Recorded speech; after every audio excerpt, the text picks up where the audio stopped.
میرا بھائی یوسف مجھ سے 6 سال چھوٹا تھا۔ ماں کے جانے کے بعد بابا جان نے ہم دونوں کی پرورش کی، مگر وہ زیادہ تر کاروبار میں مصروف رہتے۔ گھر میں ایک پھوپھی تھی جو ماں جیسا پیار دیتی تھی، لیکن ان کے انتقال کے بعد گھر سنسان ہو گیا۔ یوسف جوان ہو رہا تھا، میری تو شادی کی عمر گزر چکی تھی، اور اب میری یہی خواہش تھی کہ یوسف کا گھر بس جائے اور اس کو ایک اچھی بیوی مل جائے جو اس کے دل کا سکون بنے۔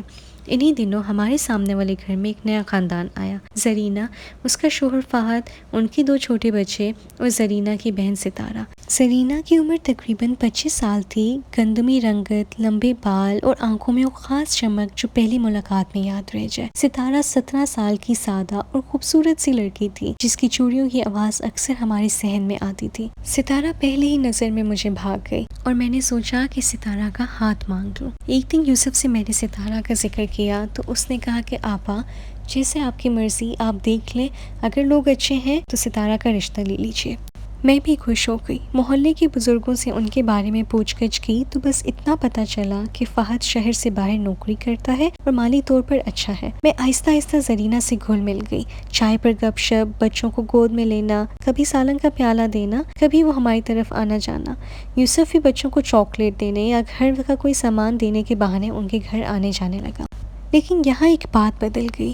یوسف کی باتوں میں اب ستارہ کا ذکر کم اور زرینہ کا ذکر زیادہ ہونے لگا۔ ایک دن میں نے مذاق میں کہا، اتنے دنوں سے بہانہ لگا کر جا رہے ہو، کیا ستارہ کا دل نہیں جیتا ابھی تک؟ وہ ہنسنے کے بجائے سنجیدہ ہو کر بولا، آپا، مجھے ستارہ نہیں زرینہ پسند ہے۔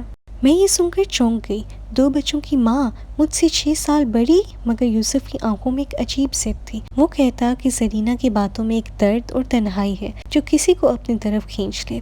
زرینہ اکثر کہتی تھی کہ فہد تو بس کمانے کے لیے نکلا تھا، لیکن اب پیسہ کم ہے اور وقت بھی نہیں دیتا۔ گھر کی ایک ایک چیز مجھے اکیلے سنبھالنی پڑتی ہے۔ آہستہ آہستہ یوسف اور زرینہ کی ملاقاتیں بڑھتی گئی۔ محلے میں باتیں ہونے لگی، لیکن دونوں نے پرواہ نہ کی۔ پھر ایک دن پتہ چلا کہ زرینہ اور فہد میں سخت جھگڑا ہوا ہے۔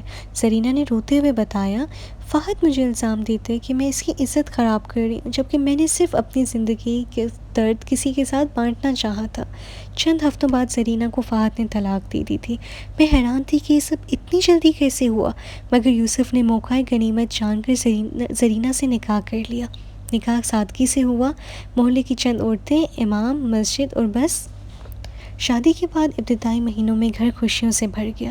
یوسف نے زرینہ کے دونوں بچوں کو اپنی اولاد کی طرح اپنایا۔ جلدی اللہ نے ایک بیٹی بھی دی، سائرہ نام تھا جس کا۔ میں نے سوچا کہ شاید یہ جوڑی ہمیشہ یوں ہی خوش رہے گی، لیکن وقت نے کروٹ لی۔ 5 سال بعد اچانک فہد واپس آ گیا۔ وہ بچوں سے ملنے لگا، تحفے لانے لگا۔ یوسف کو یہ سب کھٹکتا، مگر زرینہ کہتی کہ ان کا باپ ہی تو ہے، ملنے میں کیا برائی ہے۔ اسی دوران یوسف کا کاروبار بیٹھ گیا اور گھر کے خرچ کے لیے زرینہ نے فہد سے مدد لینا شروع کر دی۔ یوسف کو یہ بات گوارا نہ تھی۔ وہ چلانے لگا کہ تم کو یہاں رہنا ہے تو فہد کے بچے اس کے حوالے کر دو، ورنہ میرے بچے ادھر چھوڑ دو اور چلی جاؤ فہد کے پاس۔ زرینہ خوب روئی۔ بالآخر یہی فیصلہ ہوا کہ سابق شوہر کی اولاد کو اس کے حوالے کر دیا جائے۔ فہد کے بچوں کو ان کے والد کے حوالے کر دیا، لیکن اس کے بعد زرینہ کو ایک پل چین نہ تھا۔ وہ اندر ہی اندر بچوں کی یاد میں گھلنے لگی۔ اس نے کہہ دیا کہ وہ بچوں کے بغیر نہیں رہ سکتی۔ یوسف نے کہا، تو میں تمہارے بچوں کو واپس لے آتا ہوں، اب فہد نہیں دے گا تو کیا تم مجھ سے طلاق لے لو گی؟ زرینہ نے کہا، اگر لے بھی لوں تو کیا تم تینوں بچے مجھے دے دو گے؟ یوسف بولا، ہرگز نہیں، میں اپنے بچے کیوں دوں؟ میں ان کے بغیر نہیں رہ سکتا۔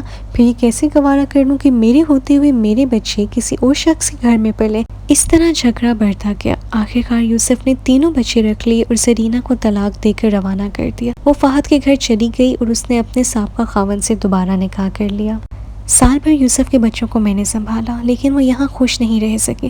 وہ بیمار رہنے لگے۔ بالآخر ہم نے اپنے دل پہ پتھر رکھ کے بچوں کو زرینہ کے حوالے کرنے کا فیصلہ کیا۔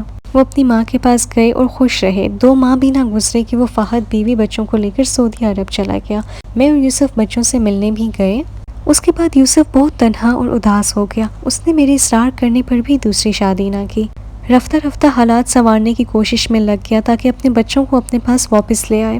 حالات تو سنبھل گئے، لیکن بچے واپس نہ آئے کیونکہ وہ ماں کے پاس رہنا چاہتے تھے۔ ہمیں ہی صبر کرنا پڑا۔ یوسف بھائی کہتے تھے کہ مجھے میری کی گئی سزا ملی ہے۔ میں احمق اگر زرینہ کی باتوں میں نہ آتا، اس سے ہمدردی کر کے اس کا گھر برباد کرنے کا باعث نہ بنتا تو آج میرا گھر برباد ہوتا اور نہ دل اجڑتا۔ اب تو دونوں ہی برباد ہیں۔